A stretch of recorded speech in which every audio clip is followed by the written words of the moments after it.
Halo pagi Mas Riko. Pagi. Ya, kita lagi jalan-jalan ini sambil ada beberapa pertanyaan dari teman-teman di Bersejiwa yang perlu solusi nih dari Mas Siap. Riko.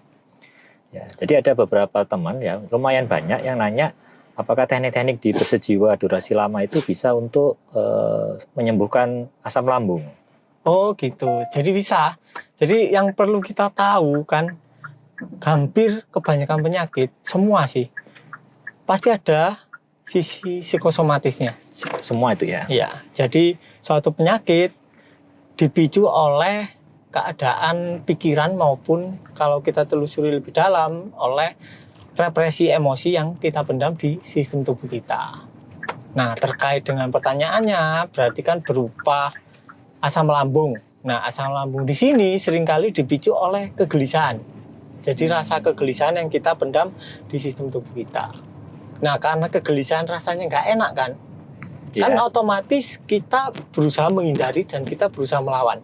Benar. Karena didikan dari semenjak kita kecil, rasa-rasa yang tidak nyaman itu disuruh oleh tradisi dan orang tua kita untuk menghindari dan melawan. Nah, ketika kita beranjak dewasa, otomatis ketika ada kegelisahan, maka respon tubuh kita adalah berusaha menghindari maupun melawannya. Nah, ketika kita berusaha menolak maupun menghindari, kita akan mengira kalau kegelisahan itu lenyap kan? Padahal ya enggak. Ketika kita berusaha menghindari ya, maka kegelisahan itu akhirnya malah terpendam di sistem tubuh kita. Jadi semakin numpuk gitu ya?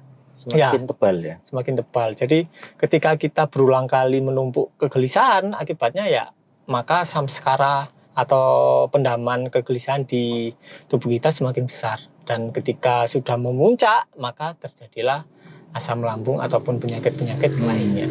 Itu. Jadi yang perlu kita lakukan ya merilis represi ataupun pendaman emosi yang ada di tubuh kita. Nah, ketika pendamannya terilis emosinya, maka pikirannya juga akan berganti.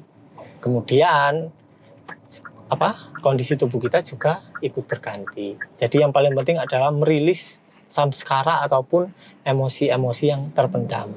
Nah, karena terkait asam lambung tadi, kehidupan kita kan sekarang kan manusia modern kan cenderung banyak kompetisi di kehidupan kita. Ya, di dunia kerja, bahkan di dunia pertemanan pun kadang juga masih ada kompetisi. Misal kompetisi bagus-bagusan mobil ataupun kaya-kayaan kan kayak gitu kan. Iya, iya. Sosmed juga pengaruh ya? Iya, sosmed juga pengaruh karena sosmed ini kan paling ya banyak-banyakan follower gitu itu kan. Nah, ketika hal-hal seperti ini menjadi fokus kehidupan kita, akhirnya kan ada semacam ketakutan terhadap masa depan. Nah, ini yang dinamakan kegelisahan. Seperti ada gap antara masa kini dan harapan masa depan. Itu. Jadi di Bersejiwa itu ada teknik yang bisa dipakai untuk merilis emosi negatif? Ada. Jadi tekniknya namanya mirroring itu tadi. Seperti yang dijelaskan di video-video sebelumnya. Jadi kita cukup bercermin dan membiarkan semua perasaan. Kalau di sini kan terkait asam lambung ya, membiarkan perasaan kegelisahan, mengizinkannya apa adanya dan membiarkannya masuk ke tubuh kita. Ketika masuk, maka dia akan lenyap dengan sendirinya. Oke, berarti mirroring itu bisa untuk dogma seksual, untuk penyakit asam lambung ya? Iya. Oke, kalau orang yang sakit diabetes? Nah, sakit diabetes ini cuma soal perbedaan emosi yang dipendam. Oh, jadi sama-sama karena emosi? Iya. Inti dasarnya? Inti dasarnya karena emosi. Karena emosi ini kan semacam sumbatan kan? Iya. Kayak kita menyimpan apel lah. Sefresh apapun apel, ketika disimpan dan tidak dimakan, dia akan busuk. Jadi emosi positif maupun negatif, itu ya kita biarkan lewat gitu aja? Iya, kita biarkan lewat aja, kayak kita transparan. Kita bersedia mengalami apapun. Kunci kehidupan kan itu asli. Itulah kenapa ketika kita ada emosi bahagia, kita mudah lupa. Tapi emosi negatif, kita masih ingat walaupun bertahun-tahun. Nah, karena kita berusaha menolak. Berusaha menolak yang negatif itu, ya. Tapi kalau bahagia kita udah terbiasa nerima ya? Terbiasa nerima, udah langsung hilang kan. Wah, menarik ini. Itu. Jadi kalau diabetes ya masalahnya pendaman perasaan sedih. Kalau ma atau asam lambung tadi kan pendaman perasaan gelisah atau takut. Nah, kalau diabetes ya pendaman rasa sedih. Intinya kita ada peristiwa-peristiwa menyedihkan di kehidupan kita dan kita menolak peristiwa itu beserta emosi yang menyertainya. Ketika itu terus-menerus terjadi, dalam titik tertentu di klimaksnya akan terjadi diabetes. Oke. Nah, selain kesedihan, diabetes juga seringkali karena pendaman emosi yang ingin mengontrol. Ingin mengontrol suatu kejadian agar sesuai keinginan kita. Seperti perfeksionis sih. Iya, perfeksionis juga. Perfeksionis, ya. Jadi ya kita perlu merilis emosi-emosi yang terpendam itu. Jadi ketika kita melakukan teknik mirroring untuk durasi lama, itu juga termasuk untuk solusi dari semua penyakit yang lain juga. Iya, betul. Jadi kan bahkan untuk ejakulasi dini dan impotensi kan juga dikarenakan pendaman emosi. Yaitu emosi rasa bersalah yang diakibatkan oleh dogma seksual.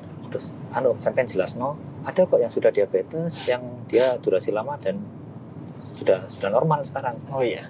Langsung aja nggak apa-apa, gue edit kan. Ada kan ceritanya yang di member kita yang di Bersejiwa. Yang sudah praktek ya? Yang sudah praktek dan kebetulan dia menderita diabetes.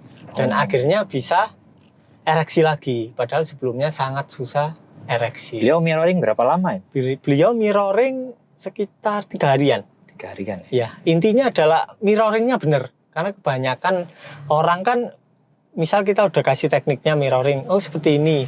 Mereka itu terkadang itu yang penting dari inti mirroring kan aslinya di reaksi kita kan. Kita melawan, menghindari atau menyadari. Jadi walaupun kita mirroring, tetap kita harus menyadari bahwa menerima itu ya? Ya, jadi percuma mirroring terus perasaannya muncul, tapi kita tolak secara tanpa sengaja. Itu dibahas detail ya di grup, ada pandu Mas Riko buka konsultasi ya di grup ya. Iya. Kalau sudah di grup Bersejiwa ya. Grup member lah. Grup member ya. Jadi memang sangat penting untuk merilis emosi dan praktek mirroring ini secara benar. Oke Mas Riko, kayaknya materi ini cukup ya. Kita tunggu pertanyaan dari teman-teman yang lain, bisa dikirim melalui admin kita atau dari sosial medianya Bersejiwa, ada Instagram, ada Facebook ya. Jadi teman-teman boleh bertanya apa aja. Oke, makasih Mas Riko. Siap, sama-sama.